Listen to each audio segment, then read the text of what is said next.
Here's a quick taste test of some of the most popular hydroxyapatite toothpaste.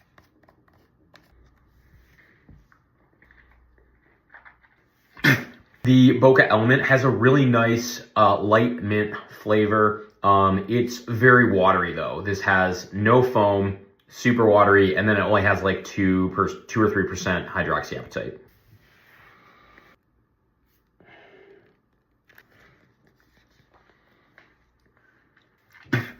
This is the Risewell Pro. So this is one of the few that has the 10% nano-hydroxyapatite, but it's also super expensive. The mint in this is very light, really, really light. So hardly minty at all. Also really watery. So it's just gonna like feel not foamy and really, really watery in your mouth. A little bit expensive for what it is, not a great brushing experience.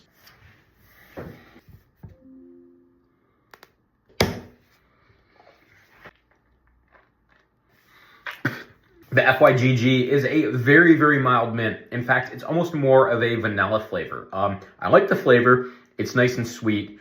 Cool thing about FYGG, they do have the rod-shaped nano-hydroxyapatite. Bad news is this guy only has like 3%. Really watery. This is super watery. It's basically not completely non-abrasive. Also no foam. Look at that titanium dioxide. All right, you can see how watery that is. So the David's has a little bit more of a stronger mint flavor than a lot of these other ones. Good, clean feeling, but overall, not abrasive at all and zero foaminess. So again, this one's also super watery. And it only has like 2 or 3% hydroxyapatite.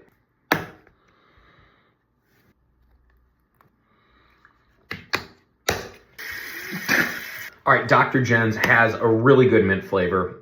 This is a good balance of not being too weak, not being too strong. This is a cool one because it does have the 10% nano-hydroxyapatite. Unfortunately, it's also very watery and it is one of the most expensive. This is the normal Risewell. All right, this flavor is pretty good. The mint is not very strong, but what comes through is kind of a strong licorice flavor, which is kind of cool. Unfortunately, this is also super watery, no foam, and this only has like, I think 3% hydroxyapatite, so not my top pick. Good flavor though, just way too watery.